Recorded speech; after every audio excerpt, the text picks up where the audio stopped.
Every transformation I've ever witnessed in a classroom, on a stage, in a coaching call started the same way. It started with connection. But real connection isn't what most people think it is. It's not about being impressive or likable or having the most polished presence in the room. Real connection is about helping people feel seen. And the skill that creates that is active listening.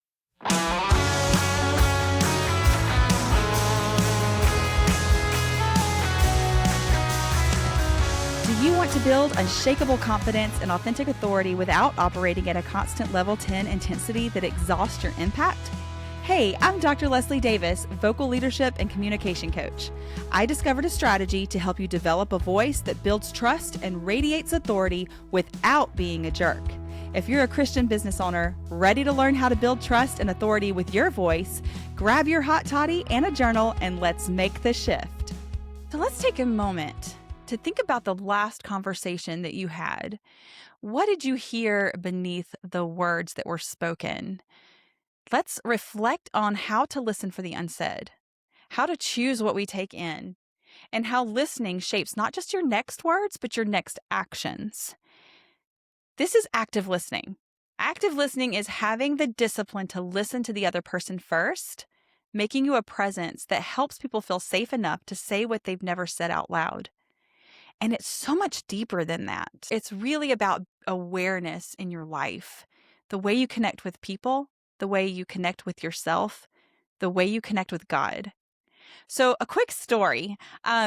I teach aromatherapy classes, and I was in a completely different state from where I live, and I was traveling there. I was teaching this aromatherapy class called Raindrop Technique.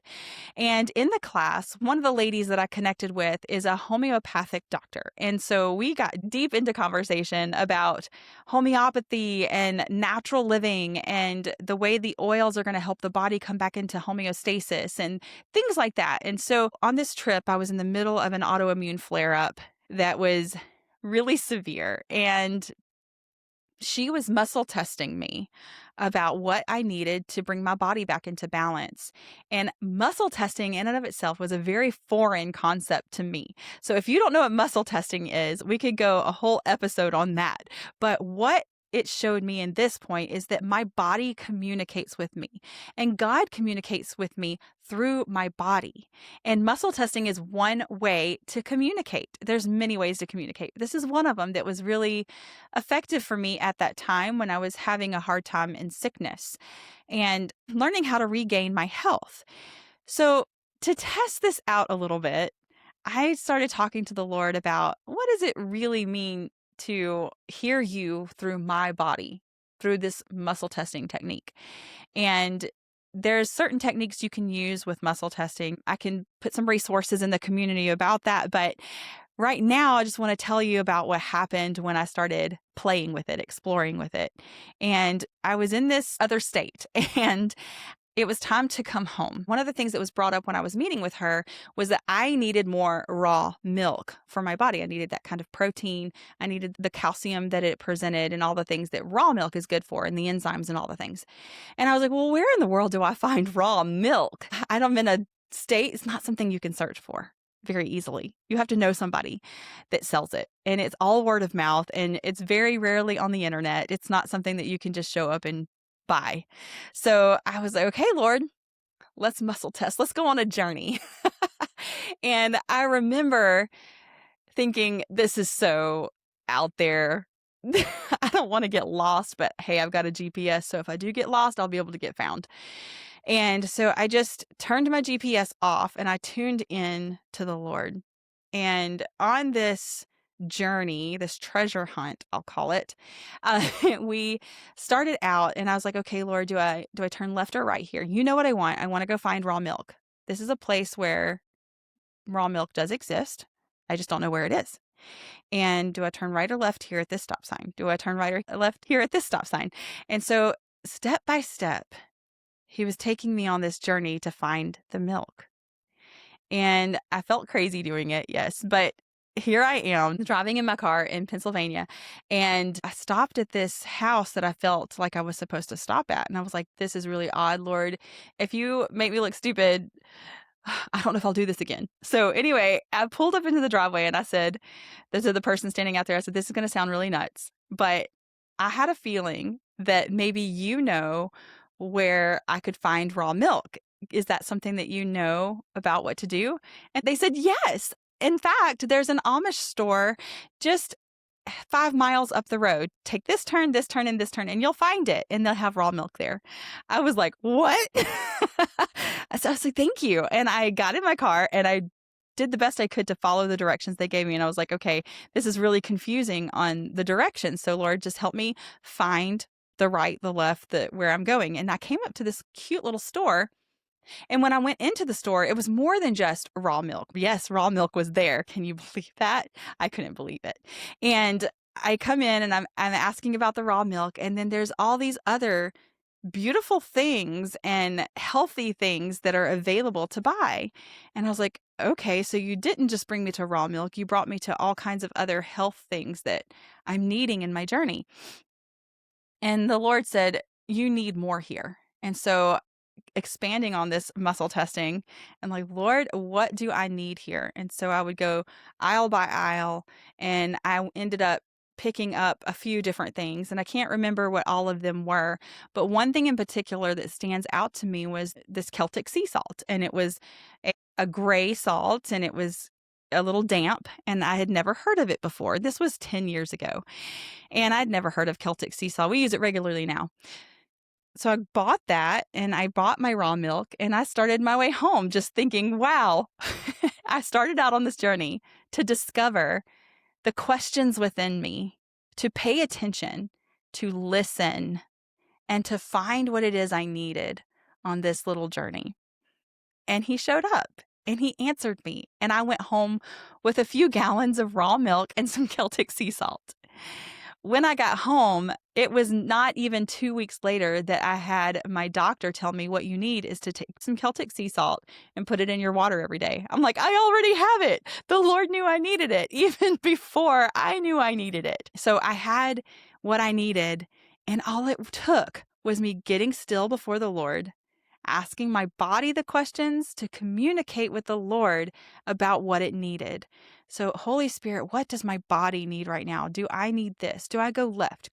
Do I go right? And I'm listening, I'm feeling, and it takes all 5 senses to do true active listening.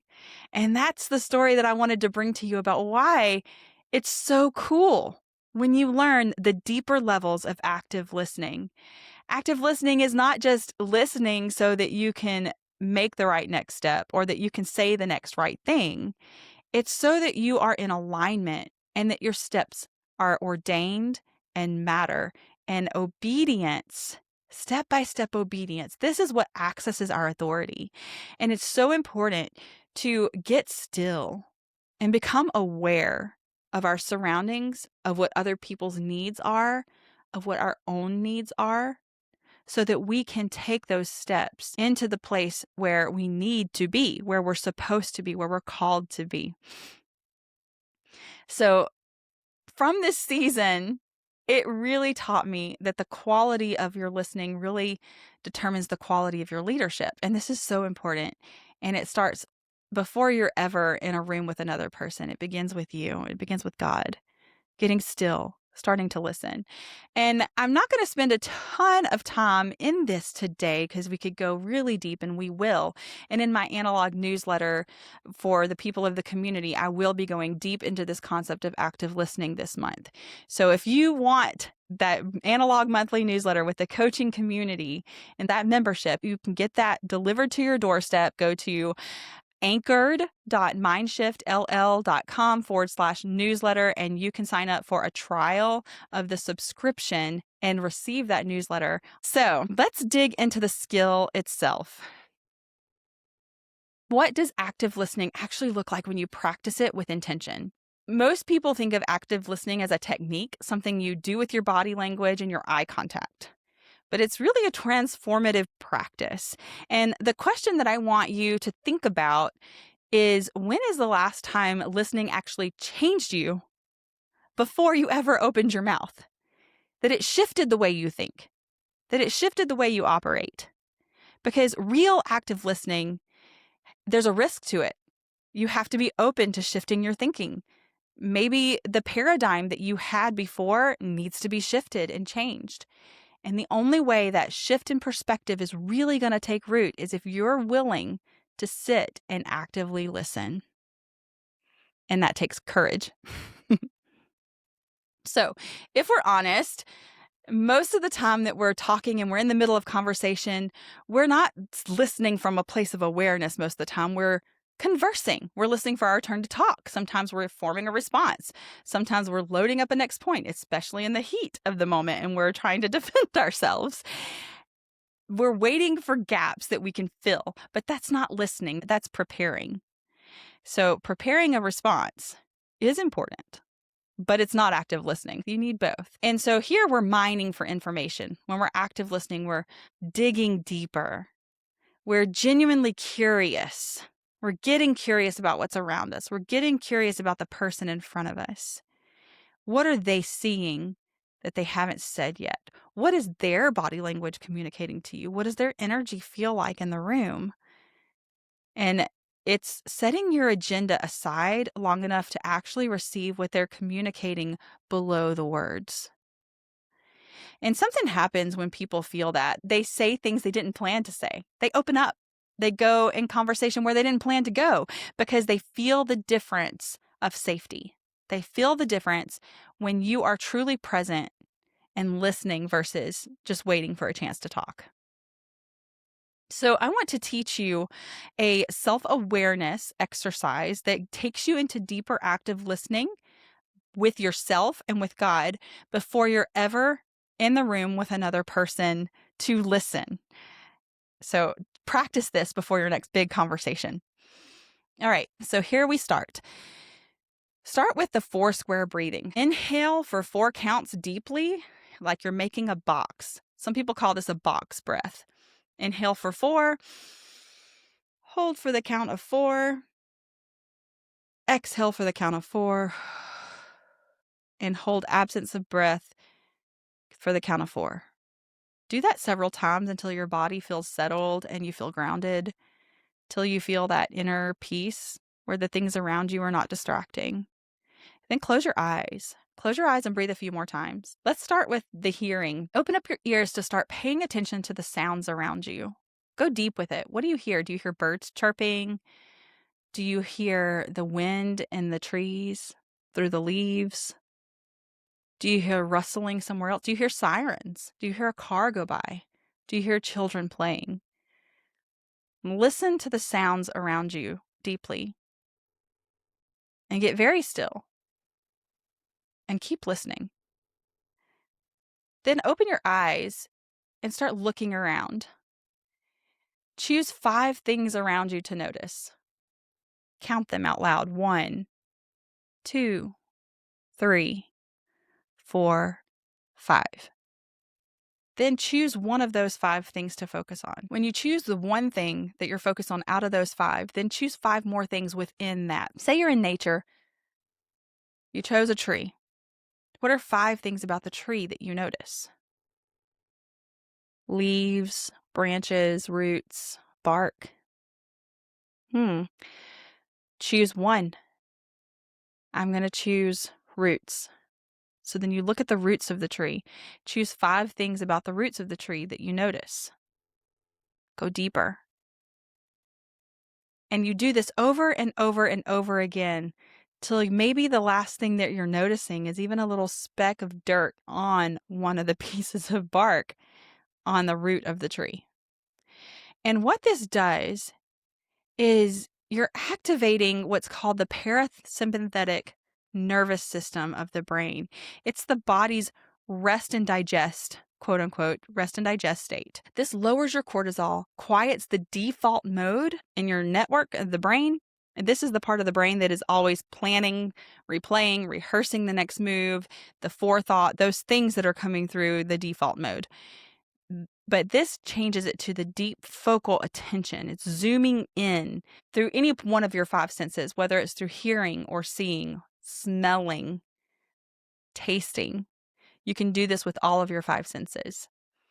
and you're actually deepening your focal attention and zooming in, and it narrows the cognitive load on your mind, on your nervous system, and it literally changes how your brain is processing the incoming information.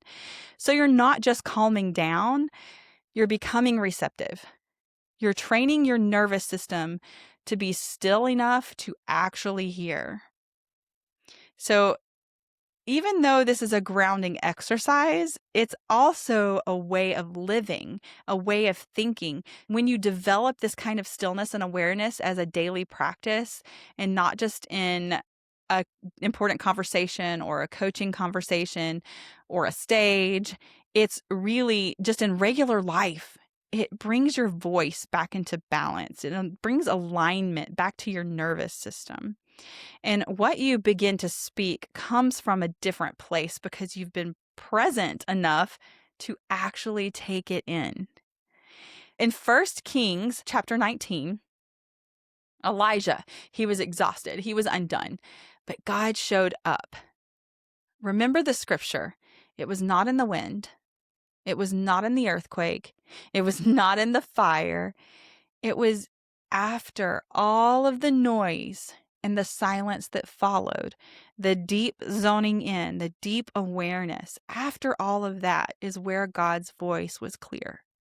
And that's not to say that we won't hear God's voice, and we'll hear him in so many ways. But when we get still enough to hear the still, quiet voice, we really get deep revelation from him. It is the joy of God to conceal a matter. It is the joy of kings to search it out. How do we search out the mysteries of God?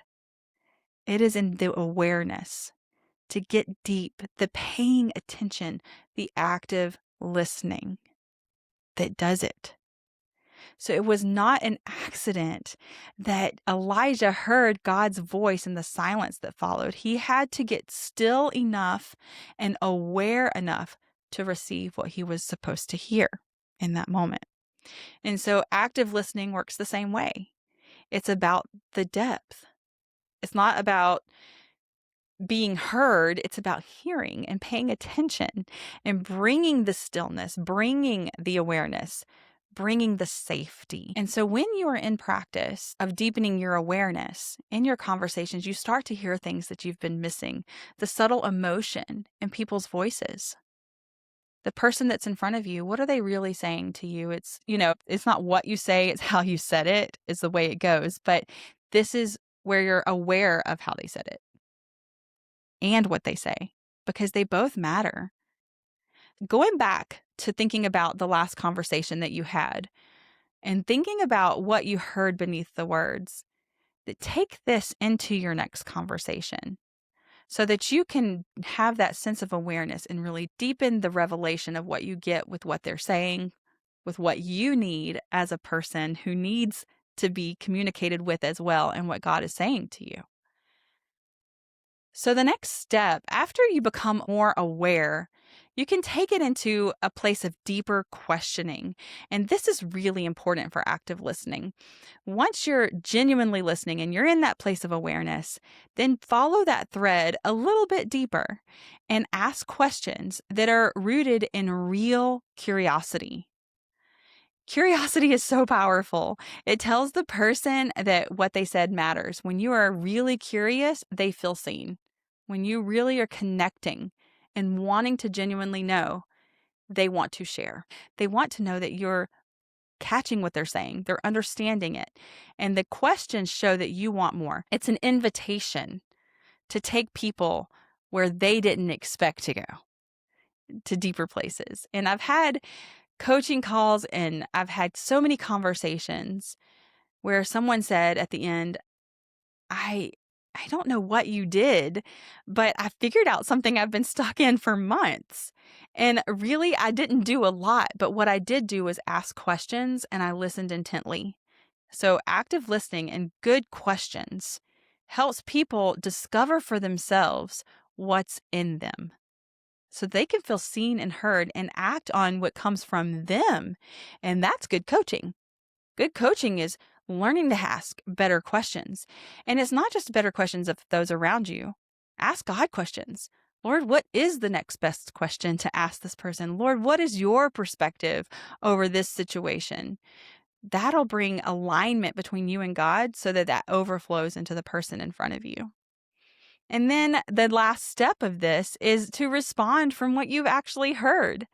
And this is where listening becomes more like leadership here. This is where your authority really shows and shines because you're in alignment and you're not coaching someone out of what you want them to get. You're coaching them from what they need, or you're responding out of what they're asking for. You can lead a horse to water, but you can't make it drink. Well, better questions lets you know where the horse wanted to go in the first place. So if they wanted water, they would be drinking the water. So good leadership isn't leading a horse to water and trying to make it drink.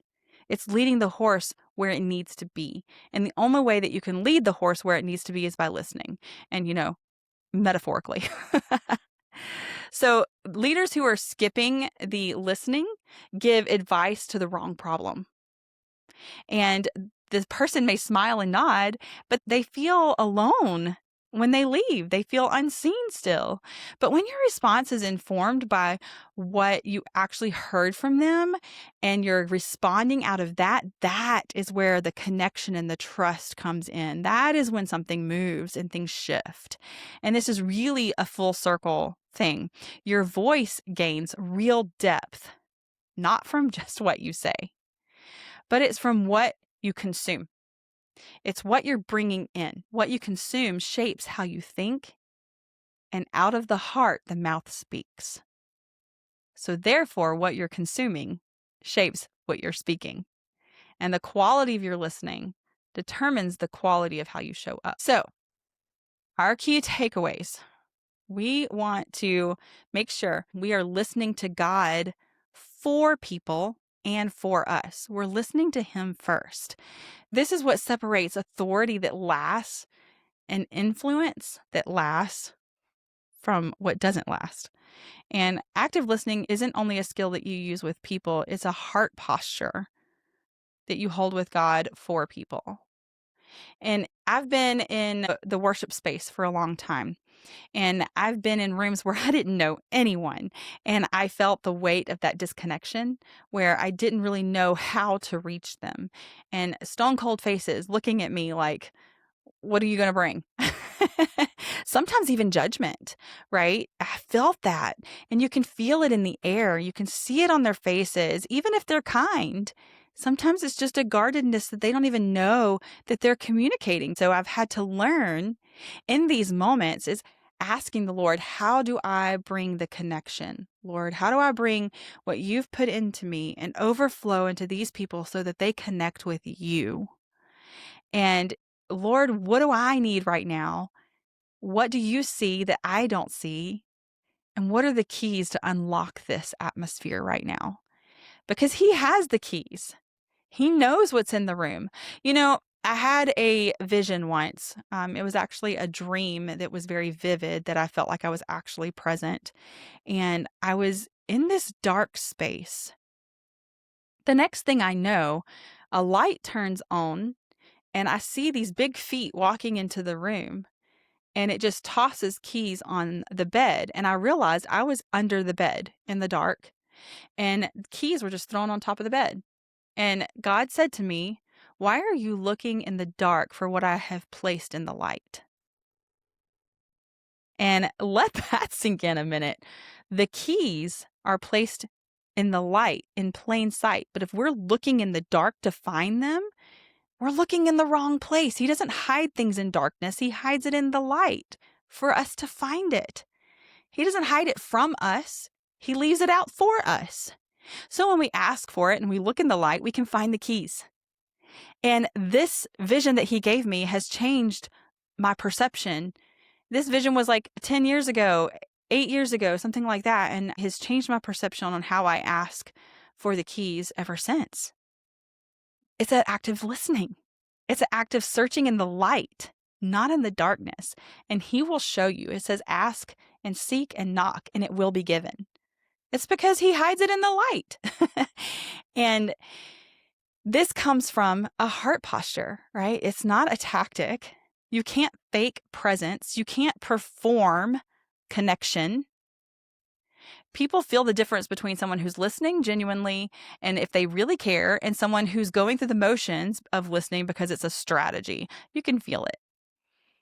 The real foundation, before the questions, before the skill, before you're ever in the room, is being filled from that place of awareness, because you cannot pour from an empty cup. So the oil that you're filled with, or what's in your cup, will be what you're filled with.